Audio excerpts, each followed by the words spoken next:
Hello, fellow Earthbenders. You've come into the most common issue of not actually being able to do your moves. This video should help you with that. So, if you've read the stone tablet over there, you would know some basic details about how casting works. The first one being, you want good posture. Stand up straight. If you lean forward or slouch, it'll make things a lot harder to do. Also, your hands, they kind of auto-close. You see when I get into starting position? They'll auto-close like that. That happens for most people. I never actually use the grip buttons themselves to close my hands. You don't have to. They just have to be in the right place and facing the right way. That's one of the most important things people mess up actually, is the facing the right way part. The next thing is if there's a multi-pose move, uh, it doesn't matter how you get to the pose. So here's a start and here's an end pose, right? I could come in from the top like that and it would still get the pose. Another thing that tablet says is your head position. So here you'll notice the disc works, but if I looked a bit to the side, it no longer counts. So you do have to make sure you're facing the right way, your back's straight, and you're actually striking those poses in front of where you're looking. Now, starting with white belt, there is 4 moves that you're going to get that you can perform. One of them is over here. It's sprint. It's the first movement move that you'll get. The next one is disc, pillar, and then straight is the first modifier move you have, and it modifies the structure, like that. So we'll start with sprint, because a lot of people end up skipping sprint because they find it difficult, and then they have to move at a snail's pace instead of actually getting places at a good speed like this. Okay, so with sprint, you can notice from post ghosts that while this is green, all of this is a valid area, everywhere that it's green. So if I tilt my hand, no longer valid, make sure it's facing the right way, fingers up, palm left, all this is valid. And if I look at the lower one, same thing, fingers forwards, palm to your body, all valid. So it's very lenient. People only have an issue with it because their hands are facing the wrong way. So the way I like to imagine it, if you look at the 2 different parts, is like a quarter of a circle, like I'm swinging my arms in like the shape of an orange slice, if you were following the peel. Also, with the amount of leniency there is, you can see I can get my hand, like this is my arm straight, you can get my hand almost to my other arm. So if it's more comfortable for you, you can actually cross your arms to sprint like this. And a couple people have found that to be more comfortable. I do it like the animated guy, just because I like to also spam pillar while I do it, like this. And if you do that while sprinting towards somebody, it can really throw them off and scare them. So that's what I do. Once you've got sprint down, which is a must, we'll start with disc, so you can start disc spamming. All the moves are ambidextrous, so right-handed, left-handed, right-handed, left-handed. You'll start with your starter pose. You want your fists at least 2 fists apart. A fist and a half's okay, but you really want them like hip width apart. And they accommodate, as you can see, a lot of hips. I actually can't see my hands when they're this far apart, but they accommodate a lot of hip widths, okay? When they're together, if you go too far forwards, it stops working. But if they were apart, this would still be valid, so don't put them together as your starter pose. Then when you bring them up for disc, you're going to have a forwards hand. Your forwards hand, right here, is going to be palm to the side, fingers forwards. And your in hand is going to be palm to your chest, fingers to your arm, like you're punching your forearm. So base, palms up, fingers forwards. Disc ends like this, or like this, depending on what's most comfortable for you. Okay? So that's how you make your discs happen. Next up is pillar. To do a pillar, you have the same starter pose, a couple fists apart, palm up, fingers forwards, and you will choose a low hand and a high hand. Your low hand will just rotate, so it's palm to the side, with your fingers still forwards, and your high hand will punch up, palm to the side, fingers up. So here's an example of a right-handed one, just like this. Okay, low hand rotates, high hand punches. If I do it the other way, this hand will rotate, this hand will punch. And I don't normally do the left-handed one, but as you can see, it's pretty consistent if you need it. Choose whatever's most comfortable for you, obviously. Then we'll move on to a straight. Straight is really easy to hit. If I put my hand in front of my face and then move it just to the left, so for me this is barely in my vision, then I extend the other hand, palm down, fingers forwards. This whole area works. So you want your fingers up for a straight on this left hand, but this whole area works for a straight, and straight is also ambidextrous. So all of this is a straight, and then all of this is a straight. So a way you can quickly pump straight is by bringing this hand forwards and backwards, bringing this hand up and down, or just rotating out of a straight and then back into a straight. So an example of the rotation is this does nothing, but if I rotate, it now is in a straight. So you can quickly just try punch, punch, punch, punch like that. I do it like this. Others I know do it like this. It's a one pose move, so you just have to strike it. Doesn't matter what angle you come in. It doesn't even have to look like a punch. Then we'll start on yellow belt. So for yellow belt, you have two modifiers and a structure. The first modifier you get is kick, so that's palm sideways, fingers up on a high hand, and palm towards your stomach, fingers down on the low hand. This is how I like to trigger my kick. It's a one move pose, so you just have to strike it. Doesn't matter how you get there. You could even do it from the sides if that makes you comfortable. Some people like to pump up with the up hand. Some like to do both. It's really up to you. Kick has a lot of variability. One version of the kick is to have this arm fully extended, this lower arm, and you'll see I can strike my kick. The reason you'd want to do that is so that you can strike your straight and then a kick, and it'll go really far. Here's an example of a straight followed by a kick. So just like that, you see it goes way, way further when I do that versus if I just sent it with a straight. This straight kick, it would almost go over top of that straight. That's strange, you saw the kick lines. Either way, that's what a straight kick looks like. If you can't quite get it down, I have another video on it, but effectively practice just the kick part and make sure you're standing perfectly upright, otherwise you will be too far forwards with your kick. So some people like to even pull their hands back a bit while they do that. The next move for yellow is the modifier Stomp. This one's super easy to learn. It's arms at about a 45-degree angle down, fully extended, palms together, fingers pointing away from you. So if you had a ball that you just spawned, you could stomp it down, and now it's grounded. Grounded means it'll get more force when you straight it, and it'll also do one extra damage from being grounded. If you have your arms in the right spot, you can just rotate them into position. This is a really great way to spam it. If somebody's shooting discs at you, you can ground them so they don't hit you as a way to defend. So that's one way to spam it. Other people like to do this quick up, down, drop in. Some people do it like this. It's really up to you. It's like I said, it's a one pose move. So you just have to hit it. Doesn't matter how you get to that position. The structure is the ball. So this is the end pose. Same start pose, so it'll look like this, or if you switch hands, it'll look like that.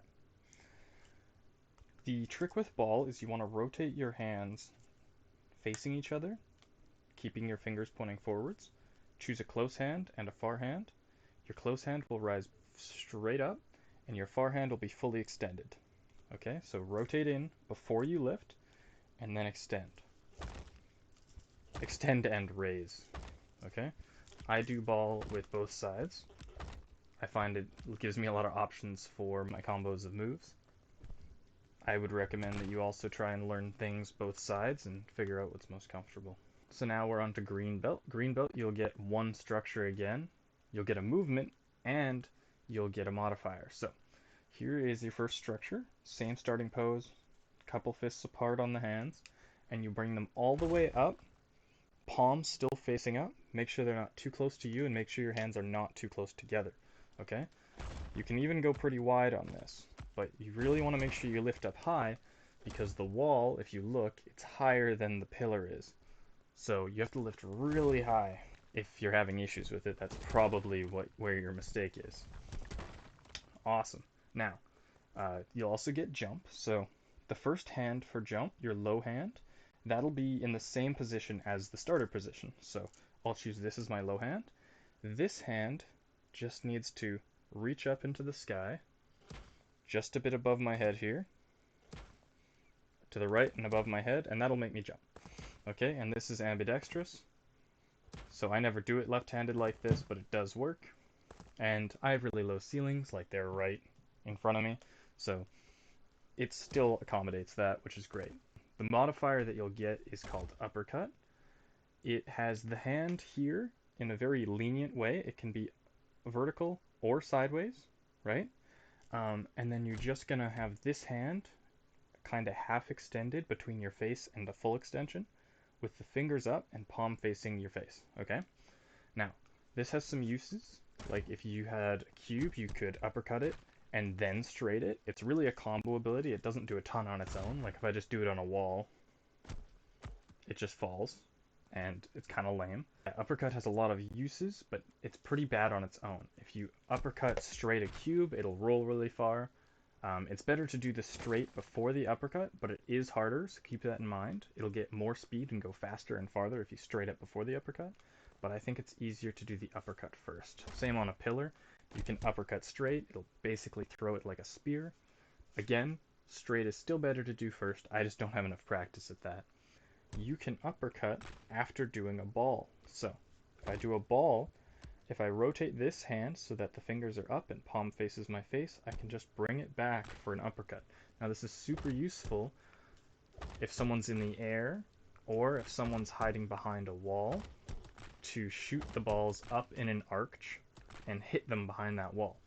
Onto the blue belt, you only get 2 abilities from here on out at each belt. To do a cube, you're going to end with your hands both up in the air. This is just like when you were doing a pillar, but now both hands are the high hand. So if you do a left-handed pillar, it would end like this, and a right-handed pillar would end like this. It's like doing both.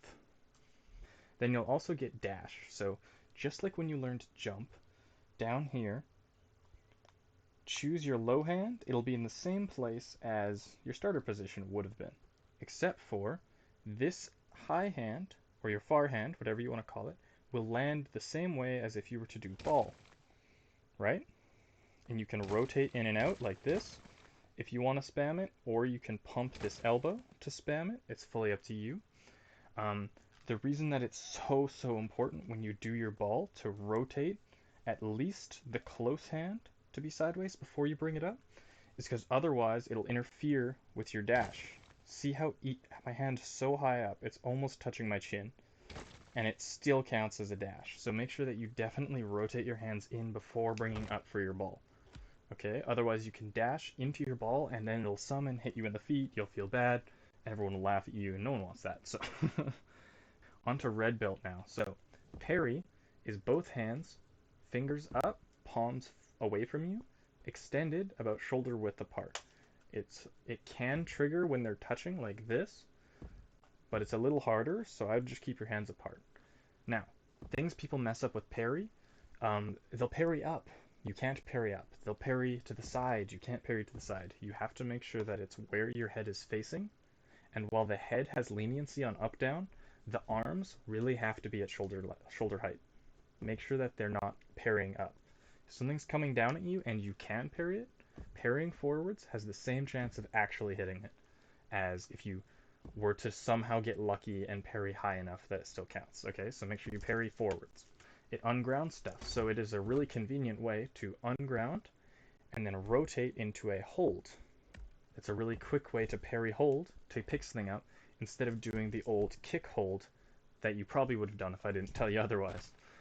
Another thing that sucks about kick is if you're against it and you're walking into it and you kick, you can actually hit yourself like that, and it'll take damage off your health. So parry just stops its movement, so if I'm walking into it, I can parry it, nothing's going to happen to me. I can parry hold, it'll throw it, everything's ambidextrous, so there's a right hold and a left hold, but in this case, they're actually different, unlike all the other ones. So if I summon 2 pillars here, and I parry both of them, left hold has my left hand fingers up, palm forwards, and my bottom hand is kind of palm up, fingers forwards, like this. Okay?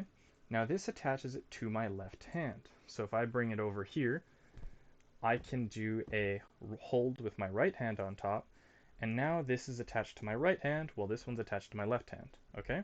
If you swing something in hold, fast enough, you'll lose it. Now, this is important to note with grounded things especially, because you get extra friction from being on ground. So if I swing, it doesn't throw it, it just loses its it loses the hold, okay? So that is more important with something like a wall that's really heavy. Look at how much it lags behind my swing. If I wanted to throw it like that, something people do really often is they'll pull their arm way, way, way, way, way back, and then by the time they bring it forwards, they're not holding it anymore. So if you want to do the held, grounded, straight, start with it just beside your body, and then straight it, okay? And the reason you'd want to keep it grounded is because look at this, right? Now look at how far it goes if I give it a little bit of oomph, starting at beside my body. It goes way, way, way further. It gets the bonus damage from being grounded, and if I aim it at that pillar, it goes through other things of equal health. So, super, super, super useful.